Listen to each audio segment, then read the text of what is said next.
Je suis ravi de vous retrouver aujourd'hui pour une nouvelle vidéo, cette fois-ci plutôt orientée coaching, développement personnel. On va parler des échecs et de leur poids dans notre vie de tous les jours.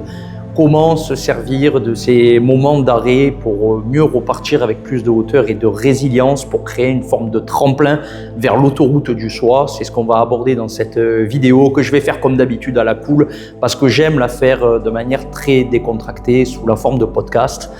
Ça me permet aussi de partir un petit peu à l'écoute de mon intuition et j'adore ça parce que ça sera certainement percutant chez certaines personnes qui regardent cette vidéo. Alors pour bien commencer,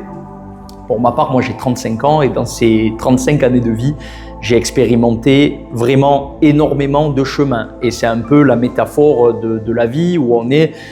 sur une conception d'apprentissage avec plusieurs directions dans lesquelles, et ça fait partie de notre conditionnement, dans notre vécu, à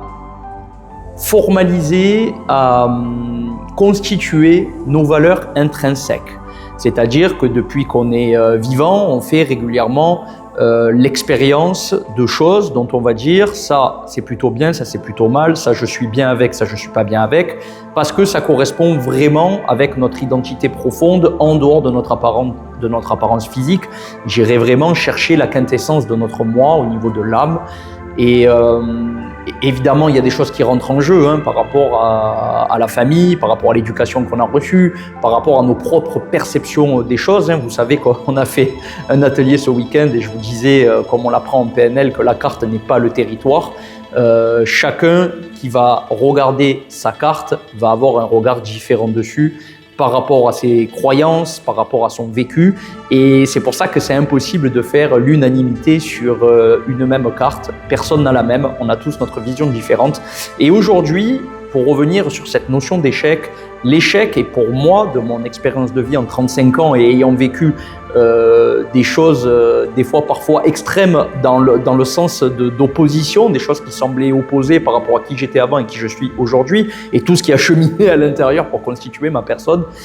J'ai vu plein de choses et aujourd'hui je peux me dire que oui, je suis sur l'autoroute du soi parce que tous ces chemins qui ont été parfois douloureux et difficiles m'ont ramené vers cette route du centre où même si on fait toujours preuve d'adaptation pour ajuster par rapport aux choses qu'on a vraiment envie d'apporter au quotidien, on sait qu'on est sur la bonne direction. Et cette notion d'échec, elle est vraiment propre à l'ego, je trouve. Parce que quand on est dans l'ego, on est un peu dans cet instinct primaire de succès, de victoire, de challenge, de réussite personnelle mais non négociable. Et peut-être que c'est le conditionnement de notre vécu qui nous fait être ou devenir comme ça. Mais en fait, dès lors que l'ego est désamorcé, et ça demande de l'introspection et ce développement du potentiel humain, d'apprendre à respirer, d'apprendre les bases méditatives, d'apprendre le yoga, on va dire que c'est un processus d'apprentissage extraordinaire pour aller commencer à aller affronter des zones qui nous gênent un peu, pour derrière faire émaner une substance à laquelle vous vous raccrochez et où l'ego est de moins en moins présent parce que c'est le cœur qui se met davantage en avant et qui vous fait dire oui, là c'est aligné ou non, ça ne l'est pas. Et en fait, et vous l'avez tous expérimenté au moins une fois dans votre vie et si ce n'est plus, à chaque fois que on s'attend à une situation presque un peu que l'on redoute, que ce soit des échéances personnelles, des échéances professionnelles, que ce soit des décisions importantes, que ce soit des phases de maladie, de deuil. On se fait toujours une montagne de la chose parce qu'on appréhende et parce que le cerveau n'aime pas ce qu'il ne connaît pas.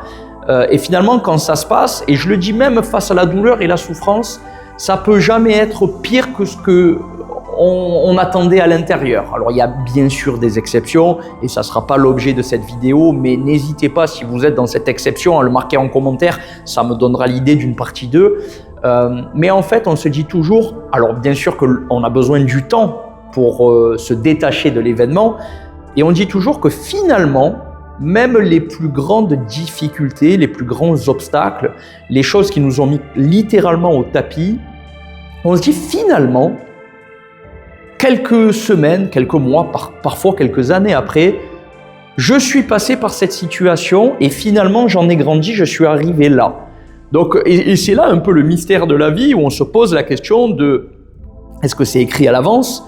Est-ce que c'est moi qui, avant mon incarnation, je vais décider des phases importantes que je vais rencontrer dans ma vie pour ajuster là où je dois aller vers ma finalité, vers vraiment le pourquoi je suis incarné sur Terre, que je fais l'expérience de la vie, ou alors est-ce que vraiment on a le libre arbitre le plus total et que face à des situations, on choisit par le oui ou par le non pour aller chercher celle d'après. Bien évidemment, très souvent, vous avez un peu ce qu'on appelle la boucle du karma, qui fait que toutes les choses où on n'a pas réussi à trancher, elles se représentent. Partout où on n'a pas su dire non, et vous savez, surtout chez les personnes qui sont très généreuses et très gentilles, et c'est difficile de dire non, mais c'est encore une fois une manière de se dire je me positionne pas, donc ça va revenir. Et si ça revient, c'est pour le conscientiser, pour changer l'action ou la décision qu'on va avoir dessus. Donc, on a besoin d'expérimenter ça pour aller chercher nos pleines ressources à l'intérieur, qui sont cachées derrière beaucoup de choses. Et en l'occurrence, le truc principal, c'est le mental, qui sait très bien faire en sorte de vous ramener dans la rigidité du cerveau pour surtout pas aller chercher cette zone non connue qui fait si peur, alors qu'en fait, elle n'est pas si terrible, mais il faut en faire un petit peu l'expérience. Et vous êtes au bon endroit sur ce studio bien-être où vous avez tout ce qu'il faut en termes de ressources pour aller petit à petit faire l'expérience de plein de ressources qui vont vous faire vous remettre en question et remettre en question vos perceptions intérieures face à des situations. Et la finalité, c'est que dès que l'ego est de côté, dès qu'on commence à accepter de dire, et c'est un peu cette notion de résilience, mais un peu plus agréable que juste les gens qui restent dans l'ego en se disant ouais, ce qui tue pas rend plus fort, je vais être plus fort, vous restez dans l'ego. Et du coup, il vous manque des petites subtilités qui vont faire que vous allez trouver cette autoroute du choix. Sinon, vous allez rester peut-être sur une ligne parallèle, mais qui n'est pas exactement l'autoroute du choix, qui n'est pas exactement ce même chemin qui est là pour vous, parce qu'il vous manque encore des trucs à introspecter, à conscientiser, peut-être même des choses à libérer qui vous pèsent à l'intérieur. Et dès lors qu'on arrive à non plus être dans ce truc de résilience, mais plutôt un peu cet aspect de paix, de sérénité intérieure et de sagesse, on sait que tout est là pour une raison, pour nous faire encore grandir un petit peu plus et faire en sorte que les anciennes boucles karmiques, comme on le dirait, c'est ce qu'on entend le plus auprès du grand public, pour pouvoir enfin se libérer, se détacher, de se dire ah ben celle-là de boucle, elle reviendra plus parce que je me suis enfin positionné et je l'ai réglé. Et en fait, c'est là que je veux vous dire, arrêtez d'être trop souvent dans le mental, arrêtez d'avoir peur. Faites simplement l'expérience de quelque chose dans un cocon qui vous sécurise. Il y a plein de petits exercices que vous pouvez faire, de la respiration, des petits exercices de préambule à la méditation. Je le redis, le yoga, c'est une voie extraordinaire, surtout quand vous êtes accompagné par quelqu'un, par un enseignant,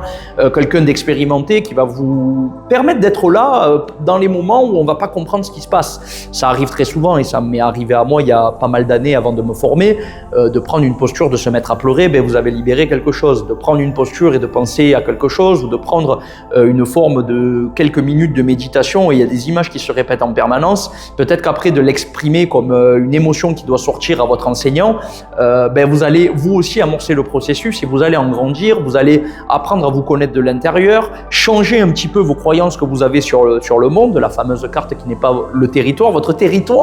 votre prisme va tellement s'élargir que la transformation elle va être là, mais ça nécessite quand même une forme de discipline dans laquelle on doit rentrer pour pas se perdre, parce que sinon le cerveau de suite il va retourner là où il connaît. Donc vous pouvez être une personne qui passe des choses douloureuses, véritablement de la souffrance, mais dès lors que vous allez faire un pas en avant pour sortir de cette bulle d'un peu de sécurité, même si elle est inconfortable, vous n'allez pas être à l'aise et c'est là où on doit insister avec de la discipline, qu'on doit être accompagné pour apprendre à être de plus en plus à l'aise avec la zone inconnue, apprendre à créer un nouvel art de vivre, un nouvel art de soi, avec des nouvelles formes de pensée, des nouvelles formes de comportement et d'action qui vont peut-être, au bout d'un laps de temps, vous faire dire mais finalement, pendant des années, je me suis fait une montagne de ma situation personnelle, j'ai juste eu peur d'aller sortir de cette zone que je connaissais pour aller m'abandonner à une zone que je ne connaissais pas. Et c'est là où on commence à véritablement amorcer cette transformation, où peut-être dans quelques années, vous regarderez derrière en vous disant « Mon Dieu, le chemin parcouru, le chemin accompli, wow, je suis vraiment fier de moi, c'est extraordinaire d'avoir pu faire tout ça, surtout qu'à la base, je me croyais pas capable de tout ça et certainement que vous manquez un peu de confiance en vous, d'estime de vous. Mais quand vous êtes en position où on est dans une respiration qui est contrôlée, dans une attitude posturale où on est bien droit, où on apprend un peu à sortir la poitrine pour rayonner. Et en fait, on se dit, mais finalement, je suis pas si mal, je suis même bien dans cette situation. Et avec de la répétition, vous allez tellement ne plus être capable, vous n'allez plus être capable en fait de vous en passer. Et c'est là que l'art du soi naît et que l'autoroute du soi est le nez. Alors bien sûr que la vie, on doit être flexible dans la vie tout le temps parce qu'on doit s'adapter en permanence, ça nous évite des frustrations. Au début, il y en a beaucoup, mais quand on arrive à pas être dans l'ego et être plutôt dans une voie du cœur, on comprend qu'il y a un vrai chemin sur l'après qui est là, qui nous attend, mais il implique aussi peut-être d'autres personnes, d'autres situations, des choses qui vont faire en sorte que vous êtes enfin prêt à passer sur le stade supérieur. Et en fait, ça nécessite tout ce développement personnel. Je le redis encore haut et fort aujourd'hui, le développement personnel, même si ça semble être une mode d'optimisation de l'humain, c'est pas ça. Le développement personnel, c'est simplement faire un état des lieux à un moment de sa vie pour dire il y a plein de choses que j'ai passées, que j'ai vécues, avec lesquelles je suis pas en phase. Et ça m'ouvre à chaque fois des possibilités d'aller chercher d'autres ressources qui sont à l'intérieur. Mais tant que je suis dans la croyance, dans les peurs, dans le jugement, je n'aurai pas accès à ces ressources. Et une fois que j'aurai commencé à récupérer quelques petites ressources, je vais avoir de plus en plus l'habitude de faire ces allers-retours avec l'intérieur. Et ces ressources, de manière optimisée, vont transformer mon existence. Elles vont me permettre d'être de plus en plus près de mes rêves, de mes objectifs. Et aussi de se rendre compte qu'en un claquement de doigts, parfois, on peut changer une image pour aller chercher davantage d'énergie, optimiser sa journée, optimiser une échéance par rapport à un examen, un concours, à une performance sportive et une performance mentale, même pourquoi pas. Et tout est là pour en fait vous faire conscientiser que l'échec n'existe pas. Alors ça peut paraître un raccourci énorme, mais si vous êtes dans l'ego, l'échec existe. Et ça va être un combat, un vrai combat entre vous et vous-même, qui va vous apporter beaucoup de frustration personnelle, peut-être même d'instabilité. Par contre, dès lors qu'on arrive à se mettre au service de son âme, au service de son cœur, il n'y a plus d'échecs. Il y a juste des expériences à vivre, et ces expériences à vivre, elles sont magnifiques. Qu'elles paraissent bonnes ou mauvaises sur un autre point de vue que le vôtre, elles sont extraordinaires parce qu'en fait, elles font rayonner le pourquoi vous êtes venu vivre cette expérience que vous êtes en train de vivre. Si vous avez des questions, des choses précises à partager, vous le faites juste en dessous dans la rubrique commentaires. Je vous remercie comme toujours d'être de plus en plus nombreux à suivre ce studio bien-être en ligne, à nous rejoindre aussi pour les Bastiers et pour les gens qui sont en Haute-Corse, à rejoindre nos ateliers comme on a fait samedi, et Iurna des Diagouchens, l'AD des Diagouchens, qui nous permet d'aller comprendre, surtout pour le grand public, qu'est-ce que c'est que tous ces outils de respiration, le yoga, l'hypnose, l'hypnagogie, la PNL, la programmation neurolinguistique, où il y a des choses formidables qui se sont passées samedi. Vous les avez en ligne, vous les avez à Bastia, il n'y a plus qu'à vous d'en faire l'expérience, d'adopter ce nouvel art de vie, l'art de soi, plus positif, plus sage, plus posé, pour rayonner ses plus belles ressources internes. Prenez soin de vous, je vous embrasse et je vous dis à bientôt.